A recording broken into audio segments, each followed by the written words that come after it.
Hi, the story in this video is completely true, but names have been changed for privacy. If you have a personal story you'd like to share, you can send it to us via email. Now, let me tell you the real and dramatic story of a woman and her mother in law. Hi, I've been holding this in for years, and I don't know if I'll ever feel completely okay sharing it. But today I want to tell you something from my life that I've never told anyone. It's about my mother in law and how she made my life a living nightmare. I got married 5 years ago. My husband Jake and I were happy at first, or at least I thought we were. We lived in a small apartment in Brooklyn. Everything seemed fine, our friends, our jobs, our routines. But behind closed doors, things were far from normal. Her name is Margaret. She's in her late 50s, very polite and charming on the surface. But that charm? It's a trap. I first met her on our wedding day. She smiled, hugged me, and said all the right things. But even that first hug, something felt off. There was this coldness underneath, a sharpness in her eyes that made me nervous. At first, I thought maybe I was overthinking. I told myself she was just strict or that I was imagining things. But then little things started happening. It started with small comments. You really should dress differently for family dinners, she said. Or no, I'm not sure Jake likes that kind of food. Maybe you should cook what he really likes. At first, I laughed it off, thinking she was just giving advice. But the comments didn't stop. They got more personal. She started questioning everything I did, how I managed the house, how I spent money, even how I spoke to Jake. One day, she called me while I was at work. She said, I just don't think you understand Jake the way I do. Are you sure you're the right wife for him? My heart sank. I didn't know how to respond. It was like she was poisoning his mind against me. Then came the dinners. Every Sunday, she invited us over for family time. But there was nothing family like about it. Every conversation was a trap. If I said one thing wrong, she would sigh loudly, give me a look, and then later comment to Jake. I think she doesn't really care about this family. I started feeling anxious every time we had plans with her.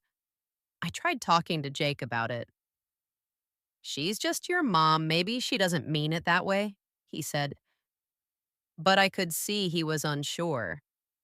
He loves his mother, and that made it even harder for him to see what she was doing. And Margaret knew that. She used it to her advantage.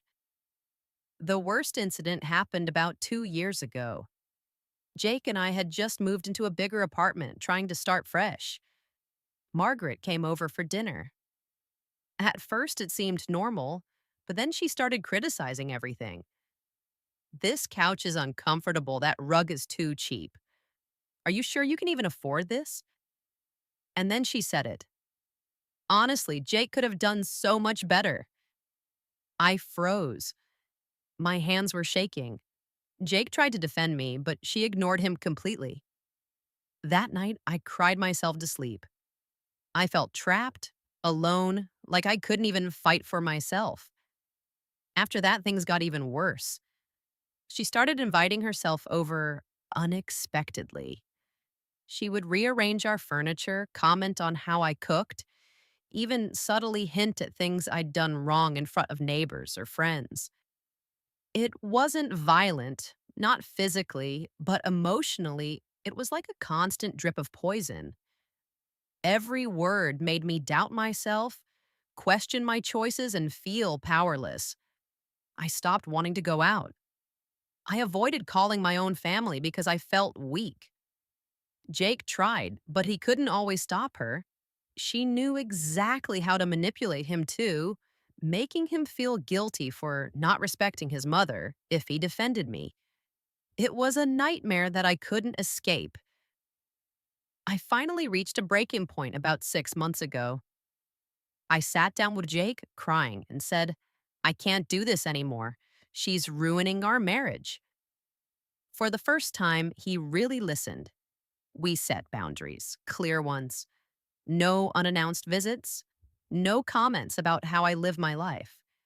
And slowly, we started reclaiming our space. It's still not perfect. Margaret tries occasionally, but now we have boundaries, and Jake finally understands. I still have scars, emotional ones, but I am stronger.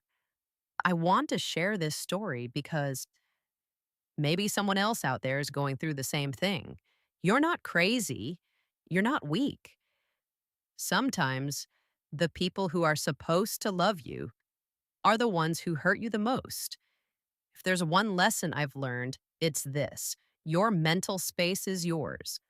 Protect it, even if it means standing up to family. Love doesn't have to mean tolerating cruelty.